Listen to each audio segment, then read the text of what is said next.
Hello everybody and welcome to another episode of the Killer Storyteller podcast with me, Rachel Lynch. It's great to have you with us for another episode. Our 10th episode! How cool is that? Let's bring in my Aussie pal to the mic. Hi Christy Horn, how's Melbourne? G'day Rach, it's great to see you Rach. I'm doing really well, and how about that, 10 episodes? Yeah, awesome. Can't believe it actually, it's gone really quickly. It has gone super fast, it's so brilliant. And I tell you what folks, strap in because we are just warming up. And not only has Rach got a bunch more books to be launched in 2026, but we are definitely itching to get some special guests to join us, right? Yeah, we're having so much fun, but we are going to get some guests on, aren't we? Some specialists and some authors too. But today we are diving into book 5 in the Kelly Porter series, Bold Lies. And this is a really special book to me because it's the first book that I read, which started a snowball of occurrences, us meeting, which was awesome, having you a guest on my other podcast, Two Cousins, One Chat, the Australian Rachel Lynch Book Club, and now this amazing podcast. And we're already up to number 10, so I couldn't be happier. I'm so glad to be doing this. Amazing, me too. And again, no spoilers in this episode, we promise. We will chat about themes and storylines, but not the ending. And as always, we love hearing from those reading along and tuning in.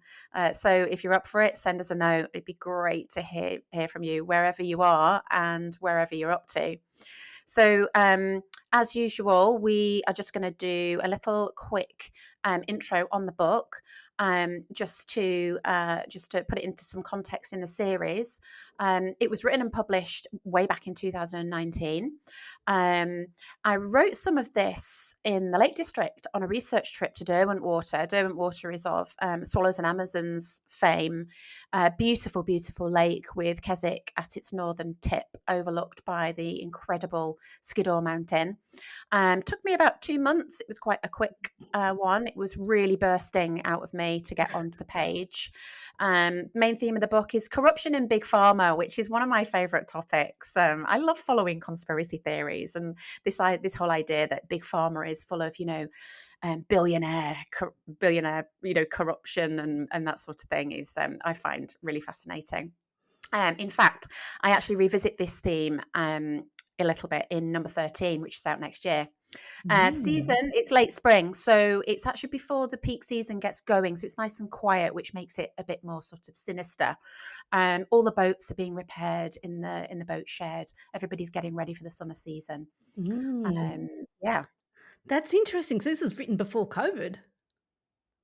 yes, yeah, just before. Yeah, which it's an interesting one, isn't it? Because obviously that was on, the big pharma thing was on my mind before COVID, and now it's a much bigger conspiracy theory. It's everywhere, and that's why I felt as though I had to revisit it in number 13. It just felt a natural time to do it.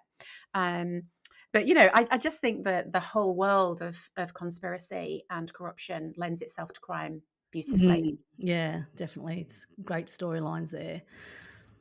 So over to you, Christy, for your summary. Now, you're a professional podcaster, but you blow me away with these blurbs. Take it away. They're so much fun. It's all smoke and mirrors. Woo-hoo-hoo. But anyway, oh, shit. Nearly knocked over the lamp. All right, Rach, here goes. Bold Lies is the title, and the tagline is, "In the pursuit of power, there's no place for truth." So let's go. The novel begins with D.I. Kelly Porter facing a grim discovery of a decomposing body discovered inside the Lady of the Lake on the Derwent Water, with dark secrets to tell. What looks like a local crime soon spirals into a far-reaching case as links emerge to 2 London scientists whose suspicious deaths have been staged. Drawn back into the capital, London, Kelly must reunite with her former partner, DCI Matt Carter, reigniting old tensions and unspoken feelings. Together, they peel back layers of corruption, deceit, and power games, uncovering a deadly conspiracy. This is a gripping blend of police procedural, personal drama, and relentless suspense. Whew, got through that one, Rach. Nice one, Christy. Let's crack on with Bold Lies. Rach, Bold Lies doesn't exactly start gently, does it? The novel opens with D.I. Kelly Porter called to a grim scene with the dead body of George Murphy decomposing in the boat. The way it's discovered by Graham and the pong, honestly, you can almost smell the corpse in the air. You've done it again, Rach, in this book, jolting us readers right from the very first page. Oh, it's a shocker, isn't it? Poor Graham. He'll never get over it. I just love writing these scenes. They're so full of tension, and the beginning and the endings of the books for me are the smoothest to write. Actually, it's the bits in between that I find the hardest. I think if I've got an idea in my head and I open with a bang, it comes quite easily. Every author's different, obviously, but it's the sort of the complexities in between that I find really hard. So writing these, even though obviously the subject is grim, it's a joy, if that's okay. Yeah, that's okay. We're I allowed to laugh enjoy about writing that. about poor George decomposing. Oh no, the stink. Jeez, Graham, he came across that one. But it Poor totally Graham. works because from that moment you're in and there's no escape. And then you quickly whisk us down to London, which is such a shift. I loved how it felt like Kelly was being dragged back into her old life. You must have had fun playing with that contrast between the moody stillness of the lakes and the fast, high pressure London world. Did you? Yeah, I thought it was time to revisit our old life by book 5. And of course, my prequel is out in January. It's called First Act. And readers will really get to know Kelly in London in 2008 before she actually worked in Cumbria. So in Bold Lies, she hooks up with some of her old colleagues. And the London angle also allowed me to bring in more plausible themes of the big pharma and political corruption at the heart of the dirty business, because obviously a lot of that takes place in the capital. So it kind of fell into place, really. But so this plot is pretty complex, but I like it when my own books keep me working hard. And I'm assuming that, readers like it when they have to work a bit as well. Yeah, and I that's such a good point because I found that with Bold Lies and then had to sort of keep going back to some bits and like, who's that? And during the first sort of, I don't know, not third of the book, the storyline was, I was following along really well. And then there's these new characters that get introduced, really clever. But yeah, so Kelly's in London and then in with the bang walks DCI Matt Carter, also known as Matt the Twat. But I wasn't ready for that one, Rach. And their history adds so much spice to the investigation. Did you always know you were going to bring him back, or was it one of those plot decisions that kind of crept up on you? It had to happen. But he's really the reason why she's back in the Lake District, and then she's had 5 books to grow, and now she's thrown back into her old life, and it's not just the shock of the city and the smell and the concrete, and the pace. Matt the Twat's there as well, and we just had to meet Matt the Twat. And the lady Claire Cassane, who actually does the audio, she's northern, and so her voice is quite similar to mine, because I wanted somebody to really enunciate the disgust that Kelly holds for him. And she read that line so beautifully on the audio. Sending Kelly back to London gives the reader, an opportunity to understand more about her backstory and why she was so desperate to leave, and also what an absolute idiot he is. Yeah, yeah. We'll get to a little bit more of that later on. There were some interesting lines in there. She didn't want to go for a run when she was back in London because she didn't want her nose full of grit and dirt either. Yeah, that was really interesting. And as a reader, I was really torn between, oh no, not him again, bloody Matt. And yep, this is going to be good. Bring it on. Yeah, and I wanted that play because obviously she was in love with him. She was quite young, because it was back in Dark Game. She's 36, so and he really broke her heart. And he also humiliated her professionally. So it's always going to be a fiery reunion. But I wanted you to see the relationship from Emma's eyes as well, because Emma didn't know Kelly then, and she doesn't know Matt, and Kelly hasn't told her because she's a professional. And so seeing that interplay from Emma's view as well, I thought was important to have a third wheel going on. That was really good. That's why I put that in. Yeah, I love that. I loved how Kelly takes a junior colleague with her to London, letting her experience some of the razzle dazzle of the larger team and also the technology as well. And also, really loved the 5 hour drive to London. Working in the back seat the whole time. Oh God, it's such a long drive, but Yeah. that was really good. I loved it how she took Emma with her. I've done that drive so many times. There's a road in Britain called the M6, and it's the dullest road on the planet. So, I just can imagine them sitting in the back working, and then obviously, Emma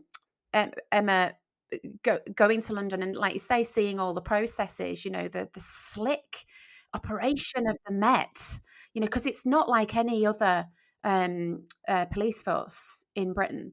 Everything is compartmentalized. They've got offices with rows and rows of databases, with Holmes investigations and things like that. But I love how Kelly chooses her to take, because she's really investing in her work ethic. She's looking after her, she's mentoring her. But also, it also shows what a bell end Matt is, because of how he tries to manipulate, this younger officer, use everything against Kelly that he can, because he's trying to get her back. Yeah, no, it was really cool. I loved the way it was very clever writing. All right, Rach, let's talk about some of the bigger pictures here of Bold Lies, which is lies, corruption, and secrecy. And the whole book is like a hall of mirrors where you just can't trust anyone. Were you inspired by any real world scandals at all, or was it your creative geniusness? It's totally my geniusness, obviously. No, I mean, like I said before, that I'm so intrigued by conspiracy theories, and there's a joke that I put in number 13, which is, what do you call a conspiracy theorist? It's like, well, a year ahead of the news. And there's always this sniff of truth behind them, because it's about the establishment trying to stamp on the truth. So it's trying to reflect that. But the stories about pharmaceuticals, how much money they make, and what their true values and standards are, and what their true motivations are, they're an easy target. So obviously it does come from certain scandals. Yep. It's only recently that the insurance guy in America was assassinated, if you remember, for not paying Oh, out. yeah, that's right. Yeah, Yeah. so things like that, you see it all the time on the news, and of course, horrifically now, I'm not going to get into the politics or either side, because I'm not a scientist, but horrifically now we're seeing stories coming out, about the COVID jab and how safe it was, etc., etc. So there's always something rumbling. There's always a story there.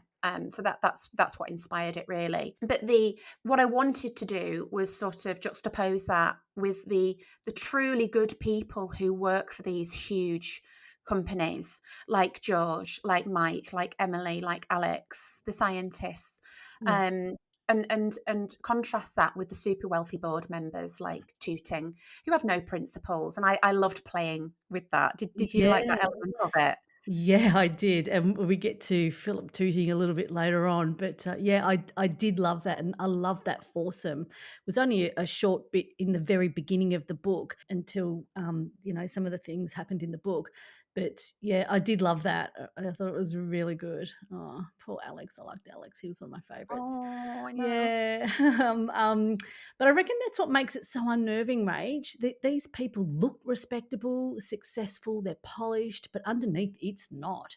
It's kind of creepy because it feels so real, with these big farmers. Um, let's talk a little bit about the Montague Club. Is that a real thing? And because this type of club still operates today, was there any insights there that you can share with us?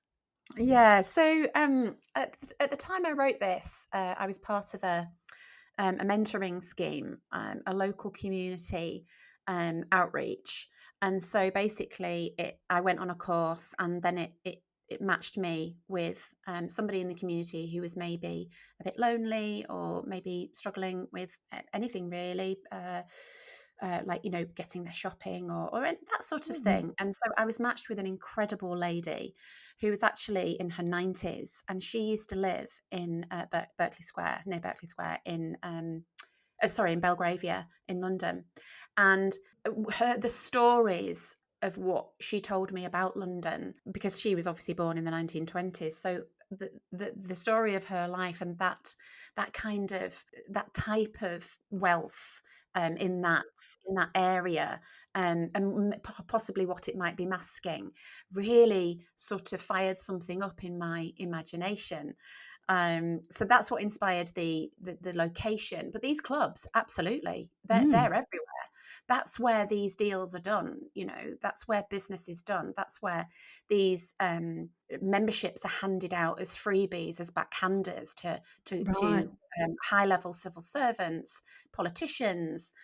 Whenever there's a scandal, if you do a bit of digging, they're always members of these clubs. So I had to create something like the Montague Club, and I named it that because obviously Sebastian's name. Yes, yeah. But yeah, and it's not too long ago that there was a huge money laundering case. It was called the Azerbaijan Oh, yeah, laundromat. yeah, we've talked Remember about that? this in another Yeah, pod, yeah. and it was traced all the way back to London. And these shell companies have SARD on a square like Belgravia, which is just an address, and that's a postal address for a shell company. Oh, Do a bit of digging, and it's a laundering operation, and that's now been clamped down on by the banks because it was revealed. And so all the banks now have these laws that they've got to comply with. They've got to be really careful whose money they take, right. and then not laundering it. So that also is what inspired the London connection. And I know quite a few people who work in banks, and they helped me with the whole sort of getting my head around what is money laundering, because it's so complex. These companies are all secret. They've all got shell names, and so there's that sort of underbelly of tax evasion, and political corruption, that is as real today as it always was. And I imagined them meeting in this respectable club to give a sniff of legitimacy to it all. And they're a breed unlike the rest of us, and they think they can do what they like without consequence. And they're my favourite baddies to bring down. Yeah, but within those walls of the Montague Club, they have it's their law unto their own, and, their private rooms and, everything to excess. It's so incredibly over the top. Indulgence. Yeah. Yeah, yeah. Well, let's talk lies, Rach. The secret research that no one knows about and knows how it's funded, the secret lab with the team of Emily, Mike, Alex, and George. It's also known as playing squash. And what they're about to uncover with their discovery and their research, it was smart. And it was also really smart the way that Alex found the bodies and how he left the building so it would be discovered by the police. Hopefully, that's not too much of a spoiler. But by the way, he never got to the Thai restaurant for dinner. I was worried about he wasn't going to have his dinner. And this is one of those examples where there's a little bit of me in all of the books, and I guess some people say write what you know, other people say, oh no, it's completely, it's nothing to do with me at all. But there's always little bits of me in my books, and this Thai, and when I imagined them meeting, for their clandestine squash club, which Yeah. obviously is not a squash club at all, I had them in my favourite Thai on Bethnal Green Road, which is where I used to live in East London. So it's a And real and I place. There's a real yeah, place. Oh. I don't know if it's still there, but 20 years ago, it was the best Thai in London. And I love Alex's character. And of course, lies are at the heart of the book. And he knows that he can't trust anybody, but he also knows he's in danger. So it's a real sort of tragedy, that story, without giving too much away. But the lies are in the title. They're in Kelly's personal life with Matt popping up. It's as if nowhere's safe, and that's the kind of setting I was going for. Everybody has an ulterior motive that they're concealing. Yeah, yeah, I love that. That's why I love the front cover so much, because you've got that beautiful lake with the rowing boat. Yeah, and then underneath you just yeah. don't. You've got all that darkness at the bottom. So I really loved that cover. And that's also really similar to our logo too. The Killer Storyteller Yes. podcast logo was sort of derived from that. This isn't on the script here, but what's your go-to when you go to Thai? I always go with chicken curry for some reason. Oh, Green chicken curry, yeah. so we always go for starters, because The menu is so amazing that I'm such a pig. I just want everything.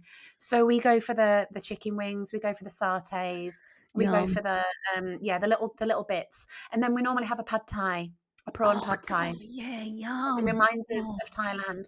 So my husband and I went to Thailand the year before we got married, and we flew into Bangkok. Then we got the train up to Chiang Mai, did elephant trekking, which I know is not really very ethical to do now.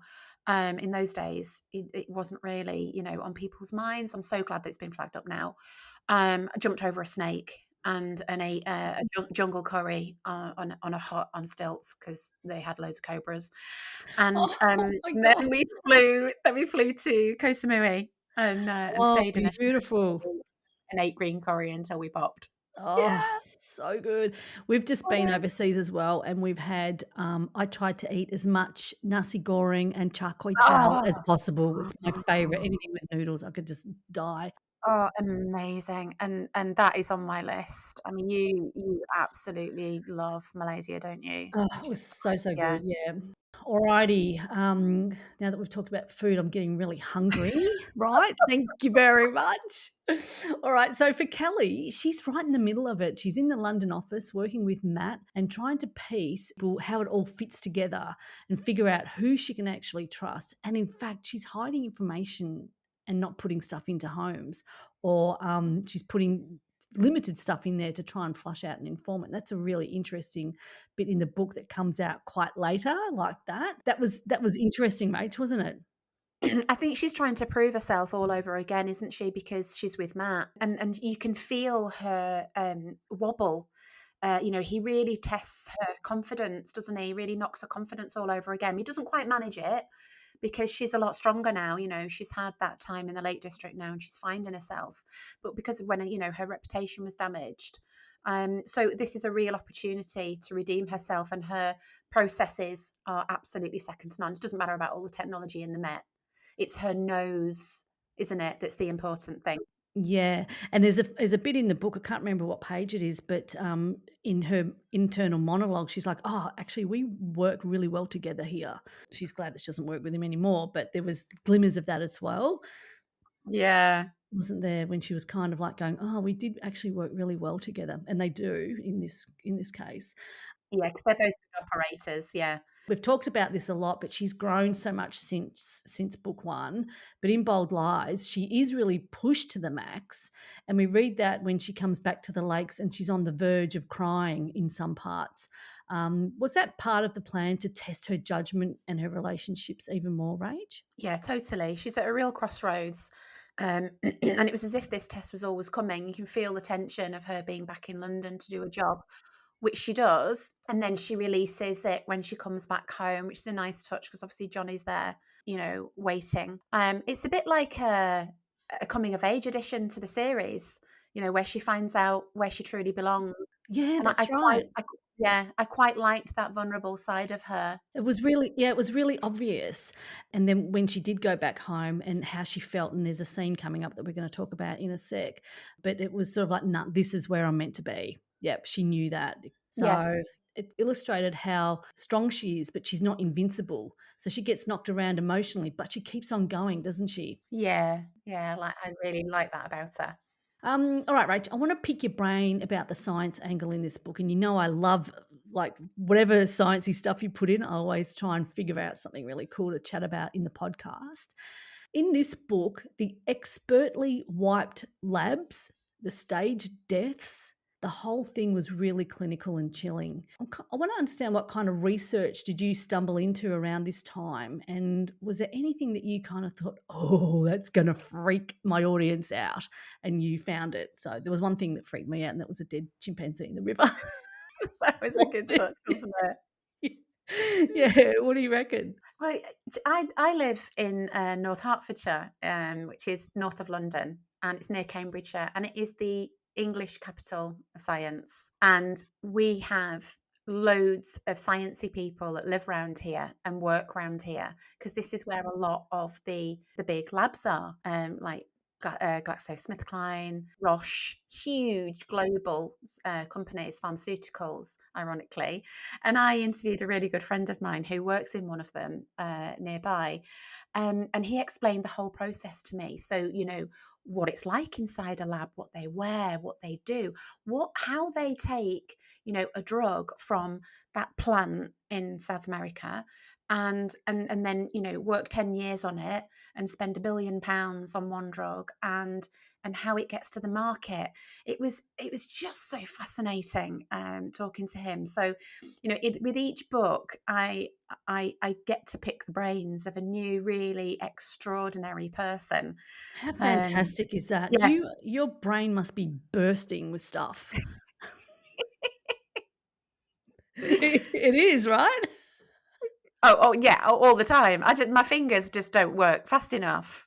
I've got loads of stories to tell, which is a good thing. It's a That's good thing. I'm never going to run out. fascinating. Yeah, Yeah. that's so fascinating, and I can't wait to have some of those types of people on the podcast as well, because that's so interesting, right? And that's what I also love about reading your books. And Bold Lies is no different to the other ones that we've read. Always end up learning something weird or slightly terrifying, and like how to clean a shower full of blood after a murder. Oh, hang on, flashback to Strike a Saw. Remember that one? Oh, yeah. I know, absolutely. It's like but if you're going to write an autopsy scene, you need to know how to get through the ribs, right? Yeah, you got to. Yeah, she really is laughing very hard, everybody. So this will be up on YouTube, so you'll be able to see Rachel's face like brighten up. Alrighty, let's lighten things a little bit. Let's talk about Tilly Knight, the journalist. I really love the spunk and the get up and go of this character, and the way she inadvertently is involved in George's murder, her liaison with the handsome Graham, the stand-up paddleboard scene, and the free bikinis. Nice one, Graham, you sexy old fox. I've always got to have a bit of, like relief, excuse the pun, in the books because they're really dark themes, aren't they? And I think crime readers, obviously you, Christy, you like a good laugh, and I think that darkness pervades everything in life, but we deal with it in lots of different ways. One of them is humor, and I think that when a book lightens the load and gives you a little touch like that, like Tilly, getting in a bikini and going, oh my God, this Graham is actually part of the investigation. Yeah, Ding dong, double, win-win. she couldn't Um, believe her luck, could she? She yeah, was- exactly. And she, last episode we were talking about messenger characters like Kurt.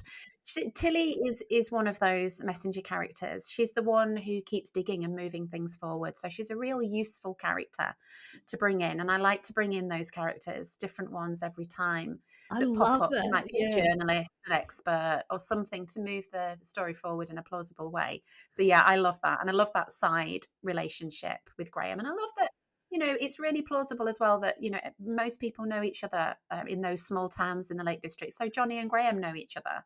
And then they went Um, out to drinks and then, yeah, like, they're having this conversation, Tilly's asking these questions, and Johnny's like, "Who the yeah, hell is this woman?" yeah, Like, yeah, I shouldn't be saying any of this information to you, Graham, let yeah. alone with Because somebody Graham's I a little don't bit know. blinded by Tilly's bikini Yeah, and hasn't really cottoned on that she might be there for, other reasons. yeah. But Johnny's straight on it.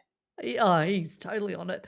But, I love your description there of the messenger character. It's such a great description, and last time I thought, yeah, you were talking about Kurt, and he was like a called him like a transport vehicle or something like that. I love these adjectives in crime writing. It's so ace. It's such a good insight. Alrighty, guys, back on track. Some of the corrupt people in this book are epic. So we talked about him. This is this pharma CEO, Philip Tooting, Professor Miranda Cooper, and the guys from the Montague Club. So it's hard to keep up with all the lies, let alone writing them all. It must be such a mind twist for you, Rach.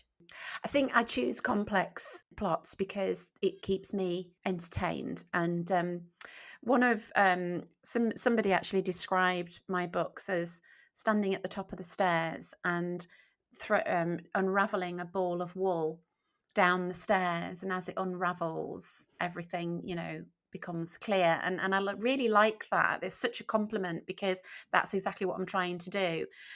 Having all of these different strands is really important to me, because it satisfies my curious brain. Yep. And I love the puzzle nature of that, which is really important to crime, isn't it? Because I think Yep. that crime readers like unpicking and trying to actually guess before you get to the end. Oh, is it them, and what's their role?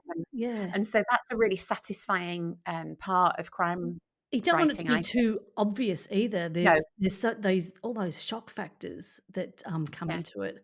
So, don't wanna go on about it again, but The Rich was like that. There was a massive shock factor in there. So, yeah. And I do have a thing for privileged baddies like the rich, this idea that privilege covers up a multitude of sins is a theme that I quite like to explore. I did that in The Secret Inheritance as well, which we've got to Yeah. do for a pod, because that's Yeah. very different. It's not like a mystery.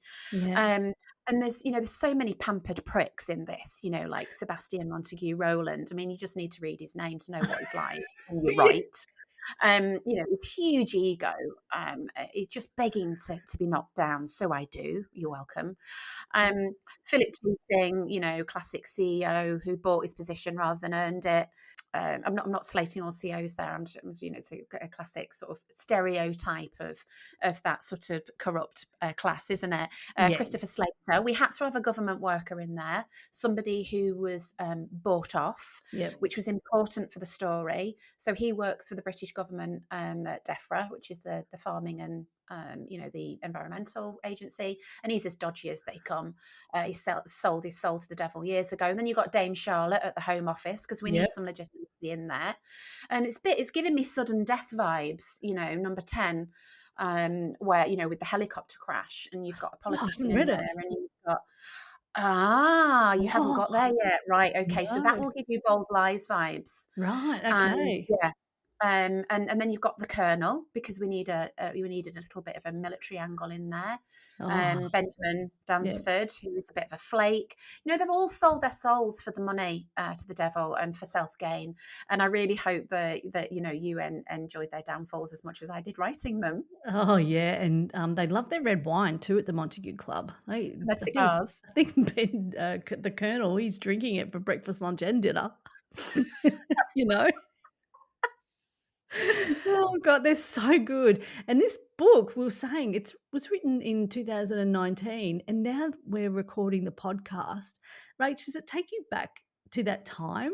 Like, because it was a while ago now. And was it fun to write Bold Lies? Do you call it fun? Because it's fun to read. It's a weird one, isn't it? Calling a crime novel fun to write, but it really does sort of entertain me, because of the complexity and the sort of the lightness in there, the relationships in there, and I have massive affection for the whole series. I look back on them now at I'm about to start number 14, and I look back at them now, and I have great affection for all of them for completely different reasons. So yeah, I do. I look back at Yeah. Bold Lies, and I think about my research trip with the kids, because we took canoes out from that shop where Graham works. That's a real Oh, place, and we took canoes out, and we canoed down Derwent Water. So it oh. brings back loads of great memories. And Did you these see any old hot houses. Go oh, on. along the way? I was just gonna say, did you see any hot guys there at the shop? Yeah, my husband. It's what she has to say. Yeah, Oh, Graham was and off there's that day. there's one bit in the book where they say they hire out the kayaks for, like, 2 hours, and it takes everybody, like, an hour to get out of the Out of the marina. and then an hour to come back. I went kayaking just recently on our overseas trip, and, I got in the front, Howie got in the back. Within about 20 seconds, we'd rolled it, we were both fully satched. Oh my god! Was that the rapids pictures? They were Yeah, yeah, amazing. yeah, yeah, yeah. It was before we got to the rapids. It was like, I can't canoe, kayak, whatever. I'm just shit at it, and I need to see the bottom. Like, I couldn't see the bottom here, Well, you so saw the bottom. yeah. Good job you weren't in the rapids when you were rolling. Alrighty, guys, you know what's next. As we come to the end of the episode, let's rip with some rapid fire style questions, which also gives us a bit more information on the book. All right, Rach, I had to Google this. The beautiful antique boats. It was a real discovery for me. Those gorgeous wooden boats, all hand carved and loved by real enthusiasts like the lovely old Lord Allerdale. Yeah, RIP. Yeah. What about you, Christy? Mine is a little bit different, and it's right up the front of the book. It's page 47, and it's the really interesting history reference to Cecil Rhodes and the Montague Rowland's invention of the sandproof locomotive engine in South Africa. So that was really interesting, and you just sent me down a rabbit hole. So thank you very much. Oh my God, that's brilliant. I love that. Okay, best character and why? Who stole show for you? Oh, for me, it was Tilly Knight. She was gorgeous. She was a go-getter, full of energy, and what I loved about her was that she was just really curious. Yeah, named after my daughter. So for me, it was Alex. He just so wants to do the right thing, but he's very, very wary of British authority because he's, and this is not a spoiler. He's a Cypriot, and he trusts no one. And I really, really rooted for him. Yeah, same here. He was a great character. So, who was your worst character in a good or bad way? Oh, Sebastian. He just existed for his grandfather's money, and he was just despicable. No value of anyone but himself. Even his grandfather hated him. For me, it was Aunt Brenda. She was a ball buster. I don't want to mess with her, and I don't think there was enough airtime for Aunt Brenda in the book, so it was just a little bit. And I've got this awesome idea for you, Rach. How about you write a book with all of the baddies from all of the books and bring them into one mega badass book? Oh my God, that's brilliant. Yeah, that's got to be done. All those drop kicks. There was Darren back in, I don't know, Dark Game or whatever it was, the guy that was watching MasterChef and Oh, you could put them all in a game like Squid Game. They don't have to kill each other. That's a great idea. I think this has really got legs. We put Yeah. all those horrible characters in one massive book and yeah. They've all got to kill each other. Love it, love it. Right, I'm thinking already. All right. All right. All right. So what's your favourite quote or scene in the book? I think I've picked when she arrives in London and her heart is racing, page 65. She was back. Her heart rate increased and she felt the familiar pump of adrenaline flood her veins. Her life was so different now. The Lake District had softened her. I love that. Yeah, really, really good. What about yours? Mine's down the back end of the book, page 361. And this is a quote from Matt. And this was Kelly's empire, and he was envious of her. It's from Matt's point of view, and he's actually jealous of her. And he mentions his role in London, how it can be soulless. It was a really powerful paragraph, and it was just like, yeah, up yours, mate. Yeah, he's worked out that she's sorted, hasn't he? Yeah, absolutely. What about Kelly Porter favourite moment? Mine was on page 290. It's a really emotional scene where Kelly and Ted are having a moment and Kelly is crying, but she's not making any sound. But she's just allowing herself to be like having a weak moment. And Ted's just holding her in this unconditional embrace. It was a really kind, sweet, tender moment. I loved that one. Oh, they're really getting close by Bold Lies, aren't they? Yeah, it was beautiful. How about you? And so mine was another really touching one, which was she's in London, she's missing Johnny, and she's talking to him over the phone, and Johnny's just taken Ted out to one of his favourite spots to reminisce about Wendy. I really liked that. All right, Rach, lastly, something funny. Could be from the book or behind the scenes. Give us a laugh. So mine is when Tilly realises that Graham is actually central to the case she's investigating because he's so easy on the eye. She's hit the jackpot, and the assignment will be surprisingly enjoyable. What about you? Yeah, it's a win-win for her. Absolutely. All right, this one is an absolute pisser. So it's on page 350. Philip Tooting's wife calls him to say the police are looking for him. And he says, how do you know about the flat in London? And she says, oh, come on, Philip. I know about everything. That's not important. Why do they want to speak to you? So she doesn't give a rat's that he's got a separate flat in London that he hasn't told her about. She's just like, why do the police want to speak to you? It was just absolute classic. In my head, I was just killing myself laughing because, Yeah. he thinks he's getting away with, secret flat, women, whatever. Yeah. And she's like, come on, Philip. I know about Yeah. everything, but that's not important right now. Yeah, exactly. He's just taking her for a total fool, and she's completely on it. She knows what's going on. That was a really funny line to me. And, I write in all the books, underline Yeah. and, make my little notes and stuff, and then circled that one, a big fat ha. Awesome. Oh, well, Christy, that wraps up this episode, I think, doesn't it? Another absolutely fantastic ep of the Killer Storyteller podcast with me, Rachel Lynch, and my Aussie pal, Christy Horn. We really hope you've enjoyed listening as much as we've loved chatting through it. And next up, we are going to have a special guest. Ooh, can't wait to find out who it is. And in the meantime, come along and follow us as we dive into all the books. We'd love to hear where you're up to in the series and your thoughts. And you can watch us and all the bloopers on our YouTube channel, listen to the playlist, or hit follow, subscribe wherever you are so you don't miss an episode. Alrighty, Rach, that was an absolutely epic episode. I loved recording Bold Lies and discussing all about the book. How did you enjoy this one?